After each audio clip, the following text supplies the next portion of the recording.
Good morning to all our participants. Thank you so much for joining this session, growth series that has been hosted by Rakesh and Compass Co-working Center. We've been working and doing this for almost now past 3 years. And we're happy to introduce our new growth series event, which is Numbers Without the Nonsense, where tax and accounting essentials for non-financiers. Okay, so going through this, what we will do is my name is Kevin, just to introduce myself to you. I look after the banking team of Rakesh, and we are here to actually host through Compass Co-working Center this New Growth Series event. Okay, and we will take you through all of this. And for more information and details on it, all these events are on our Compass website. Please feel free to go onto our Compass website and you will see the upcoming events of the next growth series where you can book and at the same time follow, like, and share at My Compass Rack, where we actually bring you a lot of more features on how you can grow your business. So, a couple of more events that are coming up soon will be on the 24th of September, which is our event 9, which is Scaling Smart, Overcoming Key Challenges in Business Growth. And on the 22nd of October, we will have our Winning Customers for Life, retention strategies that drive loyalty. All right. So, without further ado, I would like to introduce you to our speaker today, Mr. John Cassie. He is our senior specialist for tax, and he will take us through it. And before we start, just want to let you know the session is recorded and will be available post the webinar, and at the same time will be available on our Compass Co-working YouTube channel. So if you'd ever like to go back to it, please feel free to do so. And on the bottom, you can see that there's a Q&A text box. Okay, so on that question, you can ask your questions and John will go through each slide and the question required for that specific slide. All right, so without further ado, John, floor is yours.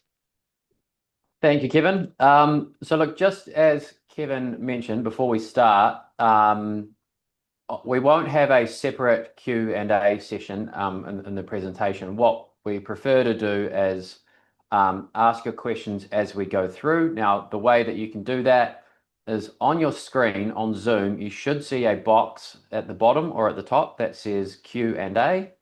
Click on that, it'll open up a little Q&A box. If you can't see that box, then click on More. So you'll see a little circle with 3 dots in it, and you'll see the Q&A thing pop up then. But most of you should have Q&A button at the bottom of your screen. I can see some of you have already found it and are firing in questions already. That's great. Please keep them coming. I'll sort of pause as we go through occasionally and just go through the questions. Make sure we are answering them as we go, or I'll address them in the relevant part.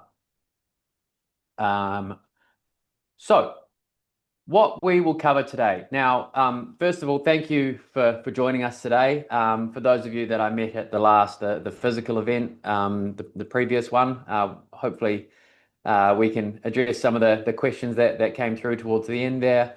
And for those of you that have attended one of the webinars previously, welcome back.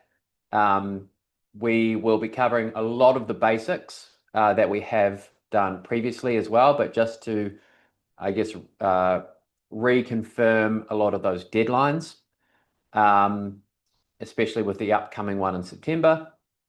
We'll go through all of the exemptions, the thresholds, and what you need to be doing at each sort of level of revenue and the requirements and the deadlines for you. We'll also do a proper deep dive into the free zone exemption. I know there's a lot of confusion around that. I've tried to build, I guess, like a decision tree where you can work out if you are actually exempt or not, but we'll give that a go towards the end. It'll be a bit technical, but we'll go through a lot of the basic stuff first. Okay. Again, some of you have already found that Q&A section and are firing in questions. Please keep those coming. We'll answer them as we go along. All right. So the biggest question that we get all the time, and I can already see some of the questions coming through on this, is who is actually taxable? So who actually falls under the tax regime? It's a very easy question, right? It's very simple. Every single company falls under the tax regime.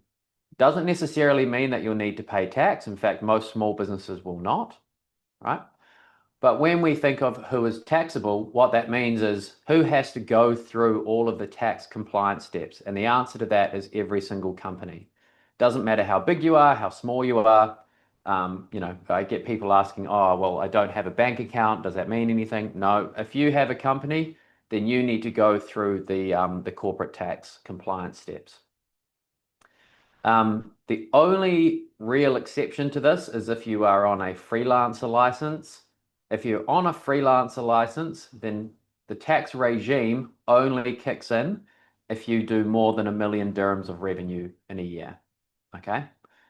So freelancers are the only ones that have that special limit. Every single company, all right, you're taxable or you fall under the tax regime straight away. Okay? So I am already getting questions saying, oh, but my company's in a free zone and I don't have a bank account again. None of that matters. If you have a company, right, you need to go through the corporate tax steps. So registering, doing accounting and filing. We'll go through those steps in more detail, but the first question to establish is that the compliance steps and the steps that we're going to go through today apply to every single company. Okay?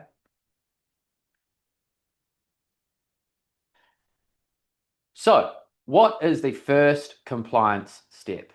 Okay, so the first thing you need to do is obviously register for corporate tax. I'm sure the vast majority would have done this already. However, there still seems to be some confusion around the requirement to do this. Okay, so there is, a incorrect understanding out there that people seem to think that if their revenue is under a threshold and therefore they're not paying tax, that they don't have to register. Okay, that's unfortunately incorrect. Okay, from the day you open your company, okay, you have got 90 days to register for corporate tax. Right? If you go beyond that 90 days without registering, you receive a 10,000 dirham fine. Okay. You only have to have the application in within that 90 days to avoid the fine. If you have not registered your company yet and you think you have that 10,000 dirham fine, depending when you actually opened your company, you might be able to get it waived. Okay. But if you opened your company, a number of years ago, you're going to be stuck with that fine, unfortunately. I am getting a few questions on registration straight away, so let's go through them as we go. How long does the registration take or to generate a tax ID? So sometimes we found that last year, if you registered, you'd often get the tax ID straight away, right? Almost the same day. However, now the FTA is obviously very consumed by tax return filings and things. So they're taking the full they allow 20 to 60 days sometimes to actually get, to process a registration. And we're seeing that they are taking quite a lot of time.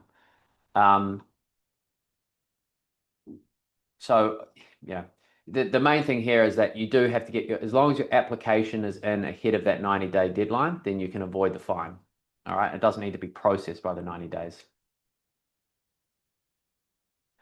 Some questions here around that freelancer rule, okay, to register. So if you're the way that you can tell is that you're a freelancer, it will say on your license, it will say that, it's a license, not a company. And it's only if you're a freelancer do you have to register when your revenue hits 1 million dirhams. Every company has to register straight away. Okay. So moral of that story is do not delay registering your company for corporate tax. Okay. The moment that you have your documents available for incorporation, go and submit an application. Okay.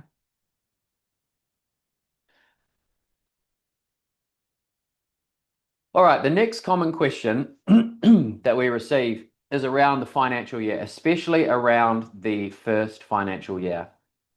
This is especially relevant when we're looking at when you file your first tax return.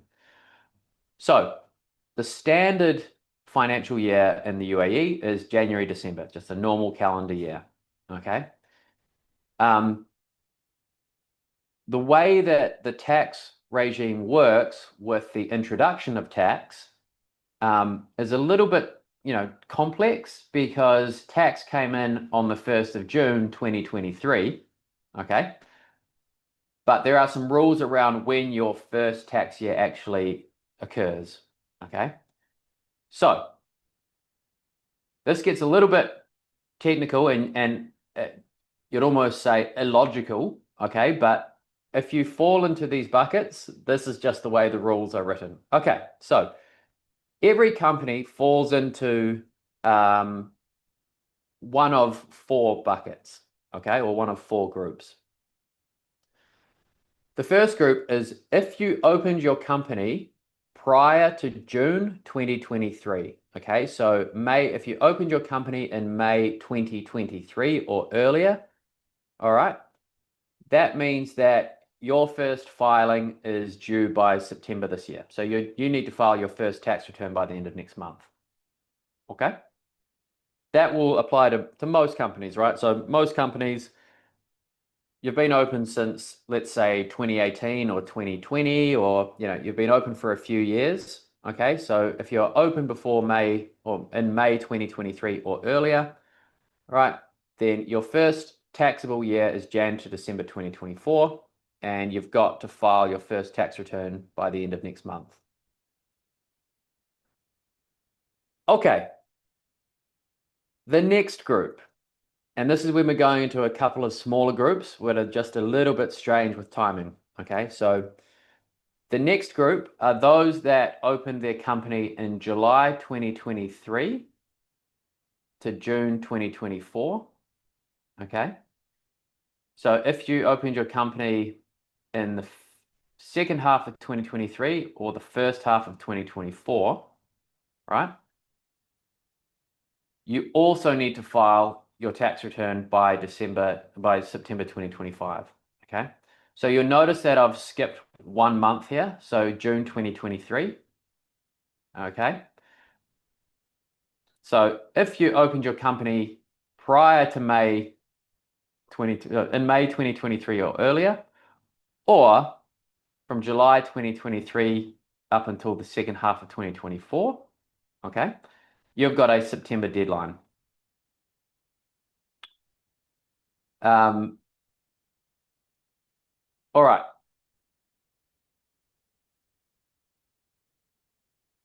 If you opened your company from July 2024 or later, okay, your first tax period ends end of this year. So you're currently in your first tax period, and you've got until next year or later to waive the fine. So you don't have a September deadline looming this, next month.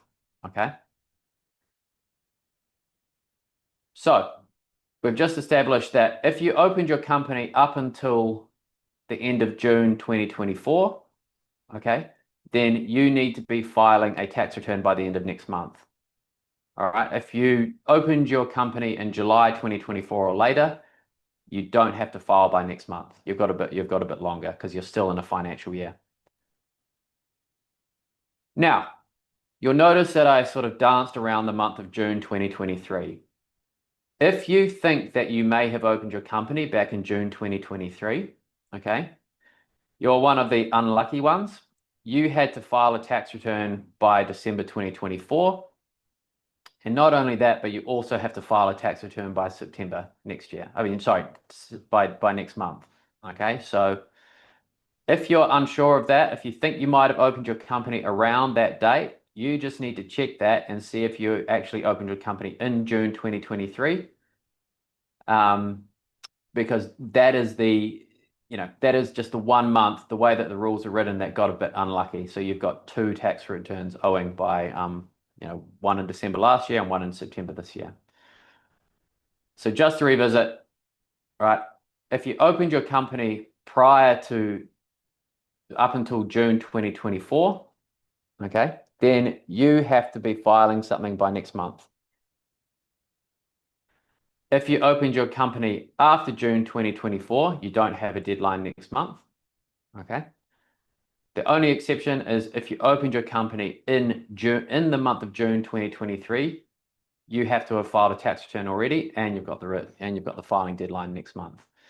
A couple of questions around what do I mean by opened a company? Okay, so generally we look at the date of signing of the MOA. Okay, that is normally what the Federal Tax Authority will look at. However, recently, if there is a big gap between the signing of the MOA, let's say you had 2 months between signing the MOA and the license being issued, quite often they will take the license issue date. But I wouldn't rely on that. Okay, so the laws actually state it's from date of incorporation, okay, which normally is when the memorandum of association is signed. Okay, so that is the date that they will normally take. Okay. In some cases, if there's a big delay between the incorporation and the license issue date, then they would take the license issue date. But I wouldn't rely on that to waive the fine. Okay, so if you're wondering, there's no point in delaying your registration, for example. And when you go and register your company for corporate tax, on the registration certificate, it will actually tell you when your first filing is due. Okay.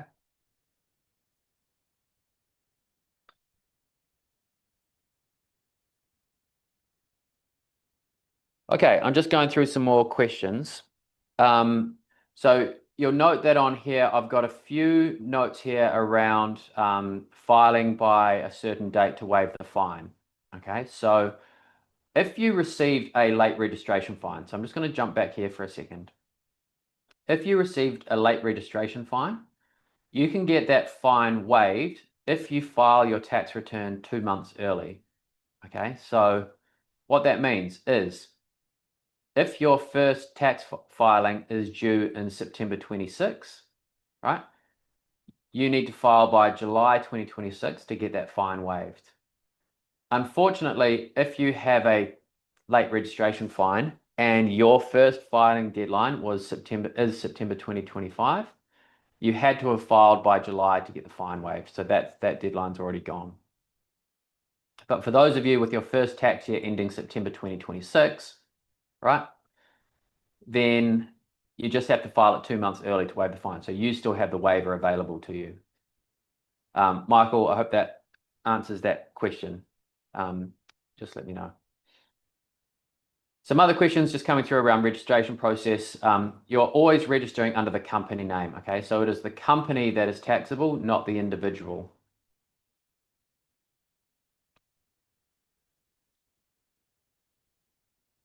Okay, so we've established that every company is taxable. We've established those deadlines for when things need to be done by. Just to revisit what actually has to be done. Okay, so every company, as I've mentioned, has to register for corporate tax. Otherwise, you receive that 10,000 dirham fine. Okay, you do need to prepare proper accounting records. Now, I'll get into what I mean by proper. Most companies don't need to do an audit, but I'll go into that. And then you'll need to file a corporate tax return. That applies to every single company, even if you have no activity whatsoever, you've got no revenue. Obviously the accounting records are going to be pretty quite bare, but you still need to file a corporate tax return just to prove that you had no revenue. Okay. There is a lot of misunderstanding, people thinking that because they're under the threshold that they don't have to do these steps. You need to remember that corporate tax in the UAE is now the same as it is everywhere else in the world. Okay, so everywhere else in the world, you have to show, like every company needs to file a tax return, okay, regardless of what they do. It is the responsibility of the taxpayer, of the company, to prove to the tax authority that they don't have to pay tax. All right. So you have to go and file a return showing that you are under a threshold, or that you had no activity, or that you're exempt. Okay. You can't sit back and wait for the tax authority to approach you. If you do that, then their first step will be to hit you with a big hefty fine, and then they'll start hitting you with other penalties as well. Okay, so please, if I haven't made the message clear enough yet, if you haven't taken any action on corporate tax yet, you must get onto it immediately. You have to have registered already. Obviously, if you're an active company, you should have been keeping accounting records already, and then most of you will be filing a tax return by next month, if not by September next year. Okay, what do I mean by proper accounting records? All right, so there are a few different rules in place under UAE corporate tax law. The general standard in effect is called International Financial Reporting Standards, or IFRS. Depending on the size of the company, or the volume of the revenue of the company, you can use different types of that standard. So, for example, if your revenue is under 50 million, you can use a different accounting standard called IFRS for SMEs. If your revenue is less than 3 million, right, you can use cash basis accounting. However, cash base, and this is a question that I get very often, cash basis accounting does not mean that you can just hand in your bank statements, okay? Cash basis accounting means that you still need to prepare, a profit and loss statement, a balance sheet, right? But you just do it on a different method using a cash basis instead of accrual basis. If you are not sure exactly what that means, I would highly recommend, using a professional accountant to prepare this. Like I said, we are, the same as the rest of the world now, where you need to do this properly. Every company needs to be doing proper accounting under these standards, because that will determine how you file your tax return. Okay, so you cannot just file for a exemption, or say that you're under the threshold, if you haven't actually done the accounting to support that. There are very heavy penalties that apply if you do not keep proper accounting records. Okay, so if the FTA audits you, selects you for audit, and you cannot produce financial statements to support your tax return, then you get another 10,000 dirham fine. If you cannot fix that, if you cannot go and rectify that, then the fine increases to 20,000. So you can probably see the theme that is kind of building up here, right? So if you haven't registered and you haven't done any accounting, right, then the fine risk is currently up to around 30,000 dirhams, all right? So we are talking about very sort of serious regulations, or very serious regulatory requirements here.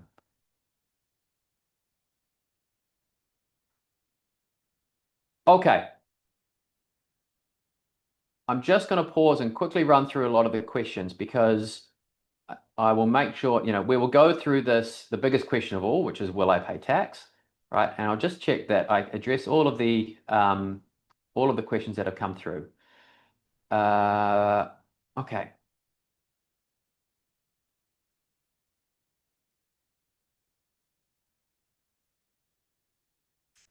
Great. So it looks like I'll be covering all of these questions in this section. So let's go. So, obviously the question that everyone wants to know is whether they will actually pay tax. Okay, so just a reminder, even if you go through this process and you will not be paying tax, you still have to have registered, you still have to do accounting to prove your position, and then you need to file a tax return. Okay, so please, if we go through this and you go, oh great, I'm not going to be paying tax, you still have to go through the steps to prove that. Okay, it doesn't mean you can sit back and do nothing. So There are basically four layers that a company needs to, or four levels that a company needs to fail before they end up paying any corporate tax.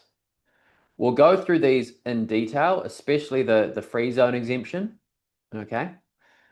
But think of it as four different tests, okay? So the first test is the free zone exemption. Now that has basically two levels to it. One level looks at the location of your clients, okay? And the other level looks at the nature of what your business does. Okay, we'll go through those in detail, but those are the first two. If you fail the qualifying or the free zone exemption, okay, the next thing you can look at is small business relief.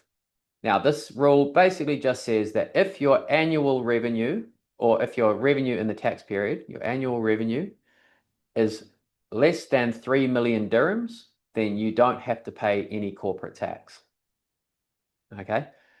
This exemption is available to every single company, okay? Not just free zone companies, mainland companies as well.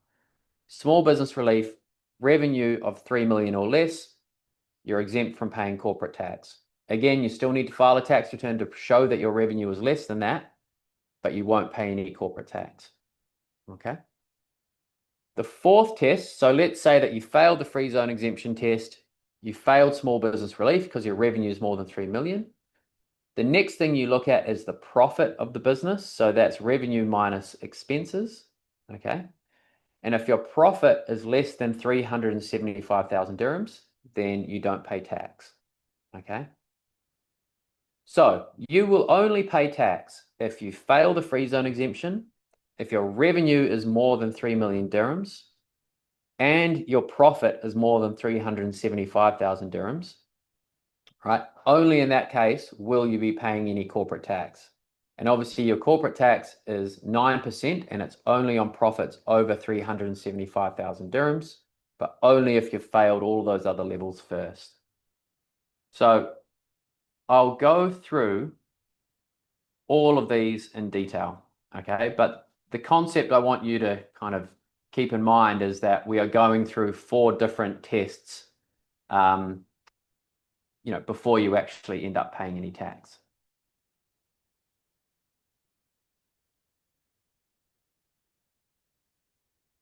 I'm actually going to skip. We'll come back to actually, we'll jump straight to the free zone exemption. Sorry, I'm going to jump around a little bit. Okay. The reason that the free zone exemption is the first one we look at is because the free zone exemption goes on indefinitely. Okay. Small business relief is only available up until the end of 2026. Okay. The problem is if you go for small business relief over the free zone exemption, okay, you cannot opt back into the free zone exemption for a further 4 years, okay? What that means is if you go for small business relief, right, you will be taxable, or you may end up paying tax for the 2 years, the 2 additional years, 27, 28, right, before you can go back into the free zone exemption. Basically what that means is if the free zone exemption is available to you, you want to take it because that way you can stay exempt indefinitely, right? Small business relief, it's a bit easier to get, but it's only here for a few years, and then you've got to wait and pay tax until you can go back into the free zone exemption. Okay, so we're going to go through the high level free zone exemption, and then we're going to go through small business relief, and then we're going to go through taxable on profit, right? And then I'm going to jump through some other stuff, and then we'll do a deep dive on the free zone exemption. Okay, so the rules of the free zone exemption. The first test, right, and think of this as the first of 4 levels, all right, is if your revenue comes from other UAE free zone companies. Okay, so if you just operate within UAE free zones, so all of your clients are other UAE free zone companies, right? You meet that first test, or you qualify for the free zone exemption on the income basis. Okay, there's some other rules that we'll go through, but this is the hardest one. Okay, so this is the first test you look at. So if your clients are all located in UAE free zones, then you meet this criteria. You don't meet this criteria if your clients or customers are outside the UAE or in the mainland. So if you're a UAE free zone company and all your clients are overseas in Europe, right? Then you don't meet this criteria. It's only if you operate. Think of the UAE free zones together as a bubble, right? If you just operate within that bubble, great, you will meet this criteria. Let's say that you don't meet this criteria. So you've got many of your clients are outside the UAE or in the mainland, right? Then we look at the next criteria, which is the qualifying activities. Okay, so if you go outside the free zone bubble, right, you only meet this criteria if you are doing what's called a qualifying activity. Now, we'll go through the qualifying activities in detail a bit later on, but a quick summary is that there are really no services included in qualifying activities. It is all very much heavy industry based, so manufacturing, processing of goods, trading in aircraft or aircraft parts, shipping, all of those sort of heavy industry or institutional industries. It does not include things like marketing or management consultancy or anything like that. Okay. So a reminder, you can be doing anything within if your clients are all free zone companies, but if you go outside the free zone, you have to be doing a qualifying activity, and we'll go through those in detail. So those are the two criteria under the free zone exemption. Okay. If you meet one of those two criteria, okay, you can apply for the free zone exemption. You do need to show that you're actually running the business from the free zone, and you do need to get an audit, okay, to get that exemption, right? But the biggest step is working out whether you are doing one of those qualifying activities or whether you have qualifying income, okay? So first step is, do you just operate within the free zone bubble? If you sell outside the free zones, are you doing a qualifying activity? If the answer is no to both of those, then you won't meet the free zone exemption criteria. And so you'll be looking at small business relief. Small business relief, what do you actually need to do? Okay, so small business relief is available, like I said, to every single company. Okay. If your revenue is less than 3 million, when I say revenue, I mean your total sales, your gross sales, right? We're not talking about profit here. We're just talking about revenue. Now, if your revenue is under 3 million, it doesn't matter what your profit is. You are not taxable. You are deemed as not operating a taxable business effectively. Okay, so you can have 2.5 million dirhams of revenue, which is under 3 million, and 2 million of profit, but you're not taxable. Okay. If you go over that 3 million by 1 dirham, right, this rule disappears and your profit becomes taxable. Okay. But if your revenue is under 3 million, they don't even look at your profit. It doesn't matter. Your profit could be 2.999 million and you're still exempt. Okay. I mentioned before, it's only available up until the end of next year. Then the rule disappears. The submission requirements are a lot easier than the free zone exemption. Okay, so free zone exemption, as I mentioned, it's a very detailed test. Obviously, you've got to be a free zone company. You've got to earn the qualifying income or qualifying activity. You've got to do an audit. You've got to show that you run the business from the free zone. Right? Small business relief, you don't need to do any of that. You just need to show that your revenue is under 3 million. So, um, so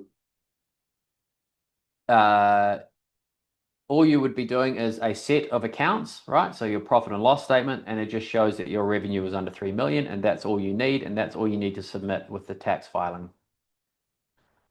You don't need to do an audit for small business relief, which is a huge benefit, right? You just need to have accounting prepared correctly that shows that your revenue is under 3 million. And that is available to companies outside of the free zone. As of now, we don't know if there will be anything replacing small business relief, right? I think it was a very generous or friendly rule that was brought in for the introduction of corporate tax, giving people, especially smaller business or medium-sized businesses, a chance to get everything in order before they become, fully taxable. I've got a question here: is revenue net of VAT? Yes. So revenue does not include VAT. Okay, so you would exclude the VAT portion of your invoices when you total up your total revenue. Small business relief, a lot of questions here around zero revenue companies. Yeah, generally we would file under small business relief for a zero revenue company.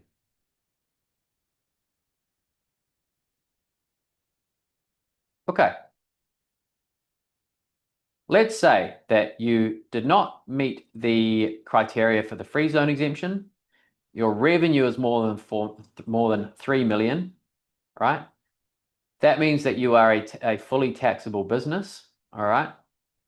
You pay 0% on the first 375% of 375,000 of your profit, and then you pay 9% on your profits over that amount.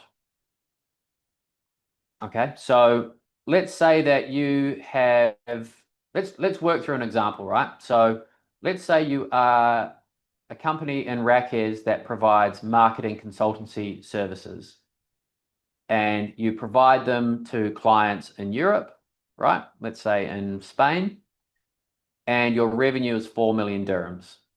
Okay, so you'll remember that I'm going to jump around a little bit, so bear with me. Okay, so the first thing we look at is, do you just operate in the UAE free zones? Okay, so all of your clients are in Spain, which is outside the UAE. Okay, so you don't qualify under that criteria. So the next thing we look at is, do you do a qualifying activity?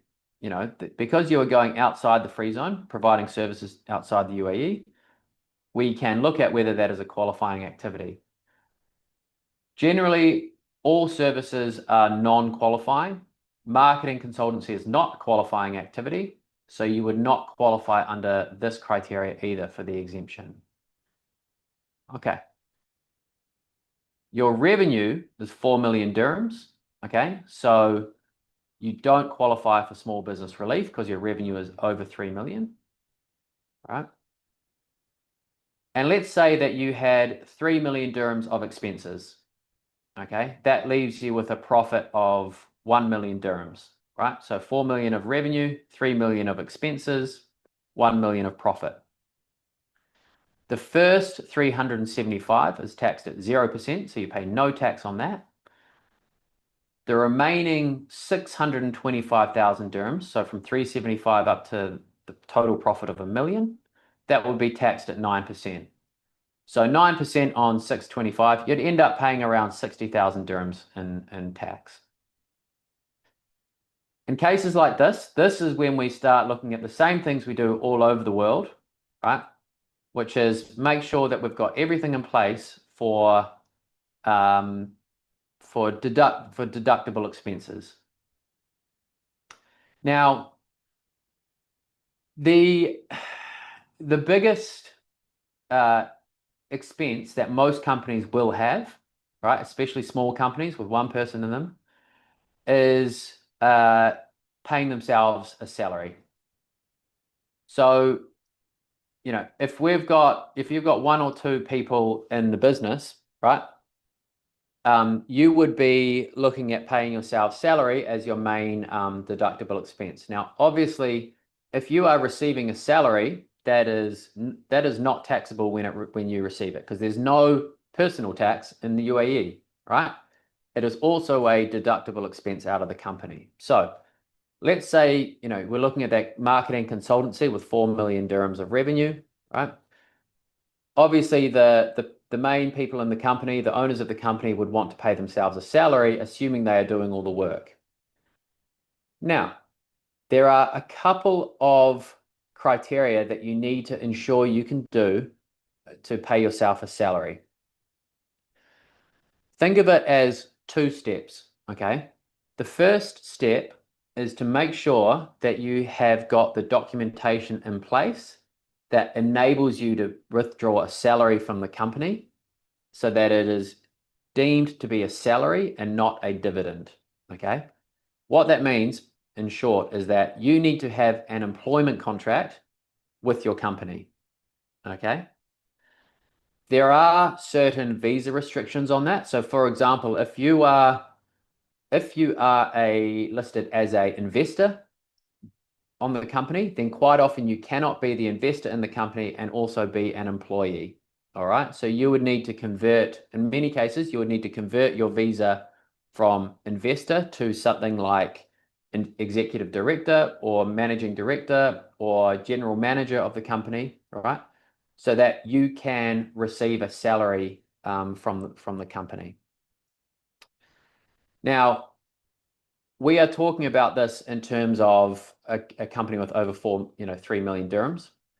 You should if you want to be deducting a salary from your company, you should have this in place by 2027, which is when small business relief finishes. Okay.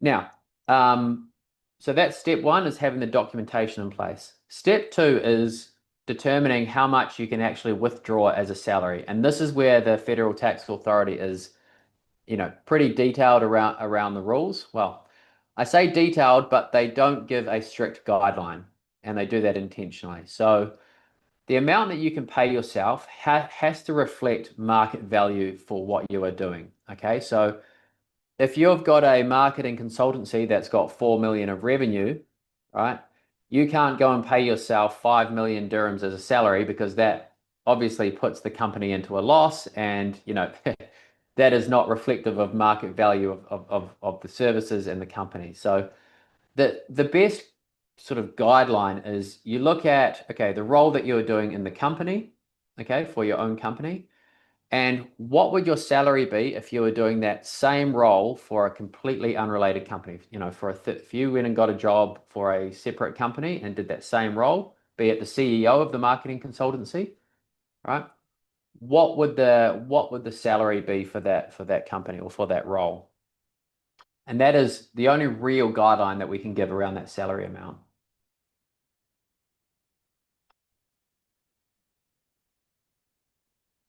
Okay. I'm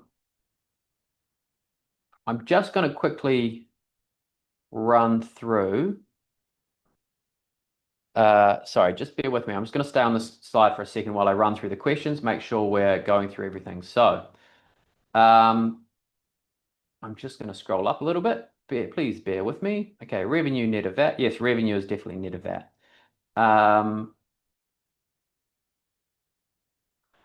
Just a reminder, companies that are registered or that are incorporated in offshore zones, so like RAK ICC, for example, those still fall under the UAE tax law. Okay, so RAK ICC, ADGM offshore, all of those offshore companies still need to go through the same process. So they need to register, they need to file.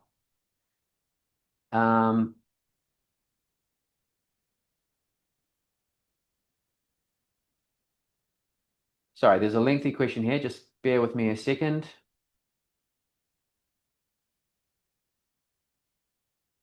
So there's a question here around reinvesting salaries into the business, right? So this is a good question. So if you are wanting to, not withdraw a salary and instead reinvest that money into the business, what you should really be doing, right, is you still actually register, you put in place your employment contract, right, so that you can receive a salary, okay?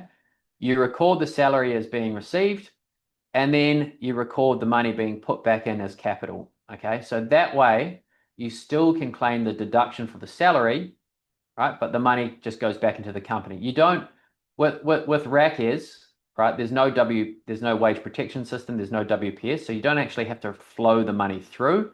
You can just record the money as being received and then reinvested. the main thing here is to ensure that you have the documentation in place to register as an employee or to receive a salary as an employee, okay? Because that is tax-free income in your hands and it is tax deductible in the company, and then you can reinvest it, okay? So you sort of get the best of both worlds there. The list of qualifying activities we'll go through shortly. So question here, do I need to file a corporate tax return even if I have zero revenue? Yes, absolutely. Just a reminder, if you have no revenue in the company, you have no bank account, it doesn't matter. You have to prove to the federal tax authority that you are in that position, okay? The federal tax authority will assume that every company is a tax-paying company until you file your tax return and prove otherwise. Excuse me. Questions here around being listed as a partner or other designations on your visa. You'll just need to check with your free zone about the employment contract. Okay, the main thing here is some free zones do actually allow you to register as an employee under an investor visa. It's very rare, right? I believe RACES allows you to register as an employee if you're on a partner visa. I'm quite sure, but you just need to check with RACES, and get a employment contract registered.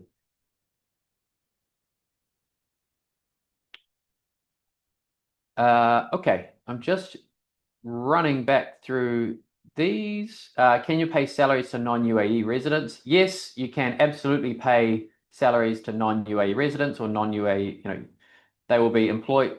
They will be, assuming you can get a employment contract, registered, you can pay it to anyone.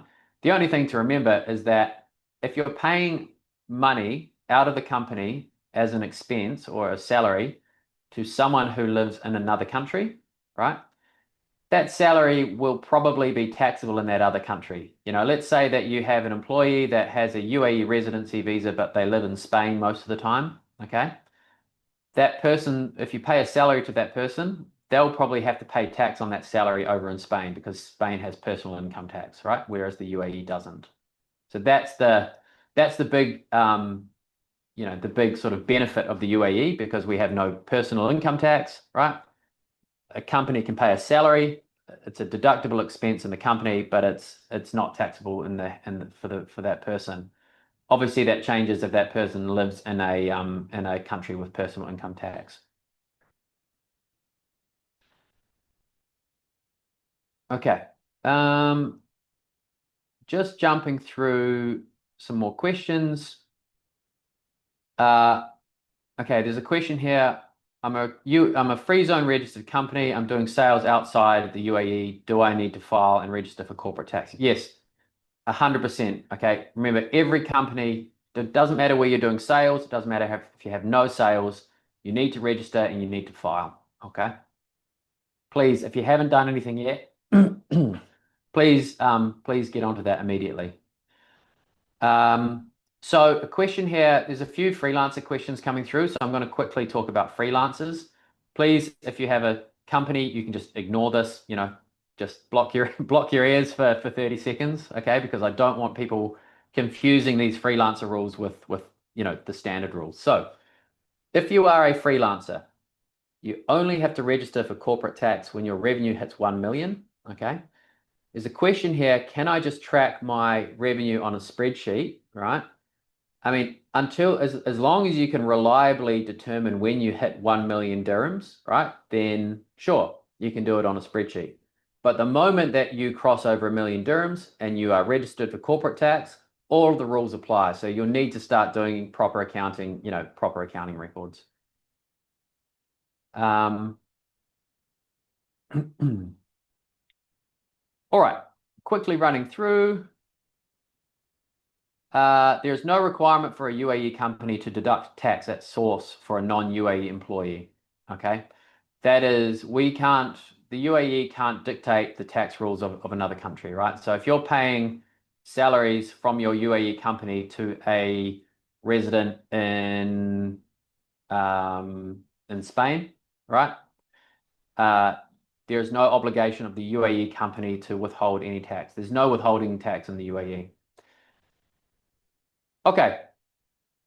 Now, I am going to jump through a couple of other things quickly, and then we'll go through the free zone exemption categories. Just quickly, this has business closures. Okay, this has caused a lot of issues, a lot of fines, especially. So if you are closing your business, all right, you still need to go through all of these steps. Okay, so you can't just close your business and run off, all right? If you're closing your business or you have closed your business, you still need to have registered for corporate tax. You need to file any corporate tax returns for any previous financial periods that you've already finished. Then you'll need to file another tax return for the period up until your registration date. You need to pay any tax that is owing on all of that, and then you need to deregister for corporate tax. Okay. You've got quite a short deadline for all of that. So if you're planning to close your business, we're just the same, the UAE is the same as the rest of the world in this respect, right? So closing a business, the hardest part of closing a business in every other country is getting that release from the tax authorities, okay? Even just across the border in Oman, closing a business or deregistering a business with your jurisdiction is easy. The hard part is getting clearance from the federal tax authorities. Okay. So I'm just going to cover it one more time, right? Because I'm still getting questions around, what is required for companies with less than revenue amounts and things, right? So every single company at minimum, right, needs to do a registration, needs to do proper accounting, and needs to file a tax return. If you want to get the free zone exemption, right, you need to do an audit, and you also need to demonstrate economic substance or adequate substance in the free zone. All right. But remember, every single company, it doesn't matter what you're doing, if you're not operating, right, you need to register, you need to do accounting, you need to file a tax return. Okay. Let's do a deep dive on free zone exemptions. Now, we're going to do qualifying activities, okay? So, this is this is the actual list of qualifying activities. Now, it's a little bit confusing, it's detailed in the actual categories that it applies to, right? But those categories are quite hard to determine. So, look, what I've done, I've tried to do a bit of a decision tree to work out if your activity is a qualifying activity. All right. So, just a reminder that if your company only sells to other UAE free zone companies, right, then you meet the criteria for the free zone exemption. Okay. What we're going to go through now are the activities, the qualifying activities, if you sell goods or services outside of the free zone. Okay, so if you sell outside the UAE or into the mainland. Now, each of these is a separate qualification, right? Each of these decision trees we're going through. So you only need to meet one of these categories, and you can hopefully meet the criteria. So the first test we'll look at is physical goods. So do you sell physical goods? All right. Obviously, no. Okay, well, this decision tree doesn't apply to you. Okay, if you do sell physical goods, do you manufacture or process them yourself? If yes, great. You might qualify for the free zone exemption. If no, okay. Are the goods that you're buying and selling a recognized commodity, right? So oil and gas, things like oil and gas, coal, coffee, beans, gold, grain, all of those things that are traded on recognized commodity exchanges, right? If the good that you're buying and selling, if you're just trading commodities, right, then you'll probably fall under that free zone exemption category. If not, all right, are you registered in a designated zone? Okay, so that a designated zone is different to a free zone. So RACES has different areas, right? So you have the free zones, for example, the campus building, right? And then you have the designated zones. So the areas, sort of the fenced off areas like the warehouses and things, okay? If you're in a designated zone and you only sell B2B, right? So you're selling to people who sell who distribute the goods further, then you will probably meet the criteria for the free zone exemption. Okay. If you're not in a designated zone, right, then you won't meet that criteria. Okay. So if you sell physical goods, but you don't manufacture or process them yourself, it's not a commodity, and you're not in a free zone, sorry, you're not in a designated zone, then it's unlikely that you will meet the exemption. Okay, so all right, physical goods, done. Let's say you fail that one. Let's say you provide services. Okay, you provide services. Are they genuine logistics services? So things like cargo handling, customs brokerage, inventory management, freight brokerage, or container storage. Okay, so actual logistics services. This doesn't apply to just buying and selling or brokering of general goods. Okay, it has to actually sit within the logistics industry. If yes, great, probably fall under the criteria. If no, okay, next thing we look at. Are you providing financial services which are licensed under one of the financial services authorities? So, for example, the DFSA, the Dubai Financial Services Authority. So, if you are a financial licensed entity providing investment advice, wealth management, anything like that, right? Which I don't expect will apply to many people. Great, you'll fall under the criteria. If not, all other services, so management consulting, IT services, marketing, if you do online trainings or online courses or project management, anything like that, unfortunately, does not fall under this category. Okay.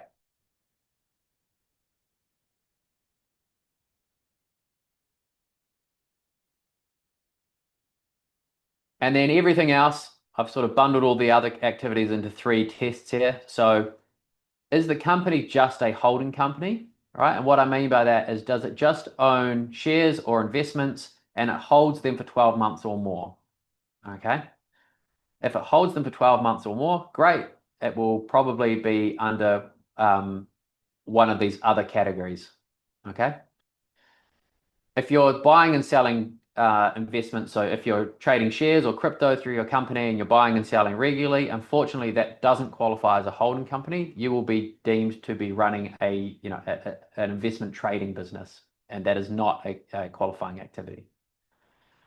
The next thing we look at, does the business only have related party transactions? What I mean by that is it just receiving, a management fee or a headquarter fee from a subsidiary or another company that you own overseas? Or is it just providing loans to, another company that you own?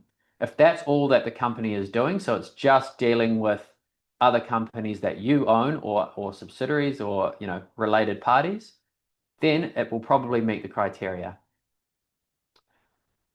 The next thing we look at, so if you don't meet either of those, right, the next thing we look at is, does the company involved in the aircraft or shipping industries? Okay, so does it finance aircraft or ships, or does it own or operate shipping?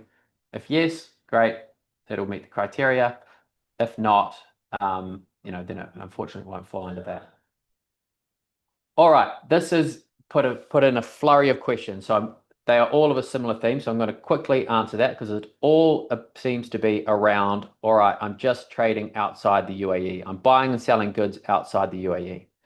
If you are buying and selling goods outside the UAE and they are not a commodity, right, you meet the exemption criteria if you are in a designated zone. So I'm looking at the 4th box here, the far right blue box, right? You're buying and selling goods outside the UAE or even inside the UAE, right? You can be selling in the mainland. If you are registered in a designated zone and your customers are distributors, so you're just selling B2B and you're in a designated zone. If your company is registered in the free zone part of RACES, not the designated zone, then this doesn't apply and you will be taxable. Okay, we have raced through a lot. I have hopefully answered the majority of the questions. All right. Sorry, one more question here. What if half of my activity is qualifying and half is not? 95% of your revenue needs to come from the qualifying activity. All right. So half, you don't qualify. You need to have 95% of your revenue from one of these qualifying activities to get the exemption. Otherwise, you don't get it at all. All right. We raced through a lot there. I'm going to quickly jump through to the end because I have gone over time. Thank you for all the questions that you have been sending through. I'm quite sure I've addressed all of them, but if you still have questions around this, or if you need any support with services, if you need accounting done, if you need, registrations, or obviously the big one is your actual tax filing, which can get quite complex, even for small business relief, and the options that you need to choose, please reach out to the team on vaz@races.com.